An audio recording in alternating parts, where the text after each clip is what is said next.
Hello and welcome back to the GorillaBiker, and today I'm talking about the Z900RS again. I've had a few questions on would I be interested in doing like a continuing the build, say, and you know, trying to get it closer to the 2026. And I think yes. I mean, I'd already been considering that, and I already pretty much decided I don't really want to sell it. You know, I think the only things I really need to do are the stuff I wanted to do anyway, which is, you know, go back to Ivan's with the ECU, or send the ECU back to Ivan's Performance and get it uncorked to the full amount.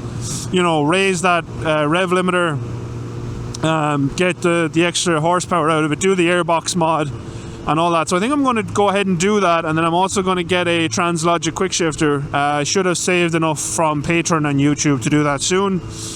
So that's what we're going to do. We're going to do those two modifications. Well, those two, yeah. So we're going to do the power mod, we're going to do the quick shifter mod. I don't know yet am I going to do suspension, because suspension is quite expensive, but we'll see. I know someone had said that they powder coated their stock wheels on the Z900RS gold, and I do think that'd be really nice. We'll stop here somewhere and talk about it. I actually don't know. I don't know where I am. So yeah, I think the easy stuff is well, it's easy. The easy stuff is the airbox mod and the retune. I think I've pretty much all the other supporting mods done for that already, other than just changing the airbox. And then obviously like a quick shifter, but the only difference will be to bring this closer to the 2026. It's going to be an upshift only quick shifter, like a Translogic one is. Like I said, the best I've seen reviewed for this bike, so that's probably what I'd go with. So that's probably what I'd go with. Other than that, then obviously I'm not going to be able to do the electronics like the 6-axis IMU. I don't think that will bother me. And yeah, one thing I would love to do is do like Olin's front and back to get this up to like an SE level. But first I think I'm going to target like 2026 standard numbers, because I think we can exceed the standard numbers on the ECU for sure. And then obviously just check rideability and whatever else. And then obviously when we start to see tuners get their hands on the 2026, I think it's going to be really interesting to see, you know, how that compares to this model. Kind of the more of the top end of what Ivan's Performance could do. Because obviously I'm not going to change that. I think you can get slightly more from Akrapovic headers and a different slip-on, but I'm not going to do that. So this is going to be like a relatively mild attempt at matching to the 2026. And I know for people who have been watching the channel a long time, that's stuff I've talked about before. But yes, I'm talking about it again. I apologise. But this time we're doing it. I'm budgeting now for the Translogic. The airbox mod stuff is not difficult. So I just need to change the in-airbox intake runners, drill some holes, and send the ECU back to Ivan's, which I'll do probably in the new year. And then also order the Translogic quick shifter probably in the new year, and then we'll have those two things done in January. After that, I'm not sure what I'll do, but I'll probably look at doing maybe, what are they called? Cartridges, 4 cartridges. I might look at 4 cartridges, and I don't know how difficult it would be to get the forks powder coated, but that'd be cool. And then maybe the wheels. I actually like how the wheels look though, so maybe not. My hand slipped on the accelerator, I promise. That's my evil laugh. We're gonna go in here because I should be less bothered by people here. People arrived in the last spot. Made me nervous, I had to run. Because I also want to take photos. Oh, there's a colonnade down here. That's cool. Is this a school? I think this is a school. Yeah, it is a school. That's crazy. This is a school with a colonnade. How fun, sir.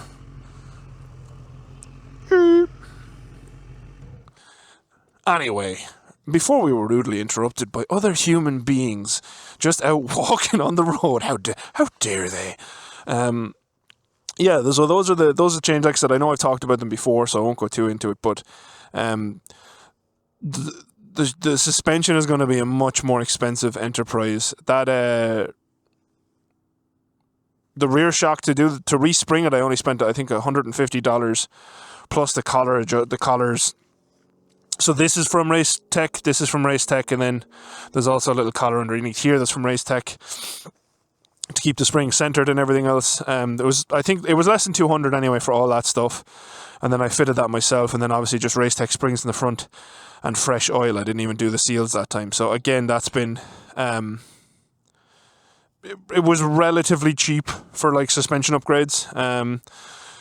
But I mean, the nice thing is I won't have to change anything else really other than the quick shifter and the tune to get a lot closer to where I want to be. So yeah, I think for me that's the best way to keep something fresh as well, is just do a little change here and there and see how that works out, because I do really love this bike. It's great to ride, and yeah, I think that will be interesting. But I would think maybe cartridges for the front would probably be the cheapest way to go, unless I can find a crashed SE that I can get those, the full fork systems out of.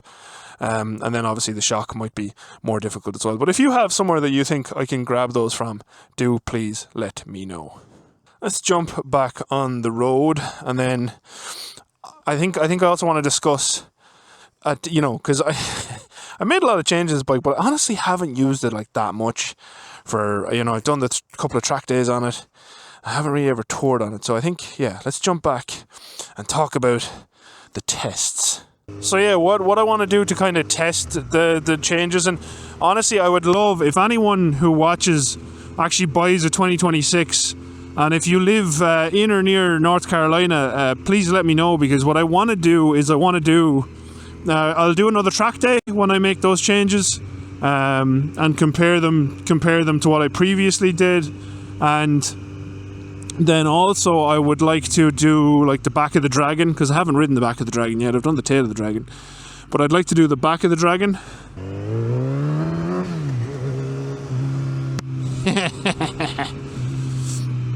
I love all the bumps around here that you can like just pop the front wheel up over.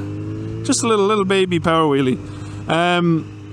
But yeah, that's something I'd like to do. I'd like to do track day, compare to previous, back of the Dragon, or some kind of like famous road like that, and then I would also like to do a proper tour, like I load up and go away for a couple of days on this bike once I've made the changes. So if that's something you're interested in seeing, let me know. And then I'd really like to do those three things alongside someone who has a 2026 and compare and contrast. Now obviously the track one would be harder because it's going to really depend on rider level. I think I'm okay on a bike. So it would really depend on, is someone else kind of an equal pace to me, and then go from there. But I think that would be a cool test. But yeah, towels. But yeah, let me know what you think. Do you think that's worth chasing those upgrades and then testing? And really doing a proper comparison to see how it would shape up to the 2026, because that video again that I did on it was interesting to see all of the different varied responses and what people thought, like, would it be worth it or not, which is fair because it's a really tough one to call. Is it worth, if you own something like this, like a 2019 with all the changes I've already made to it, is it worth trading it in to get a 2026, especially when this one's pretty low mileage?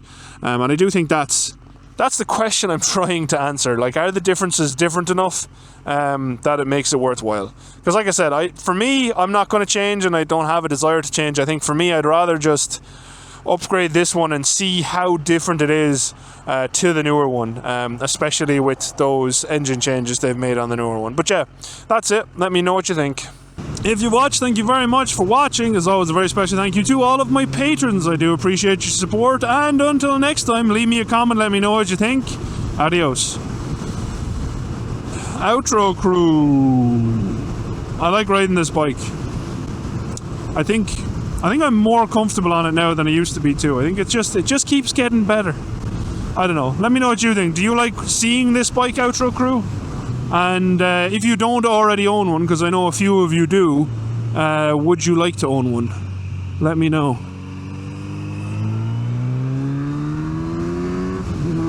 Bye, outro crew.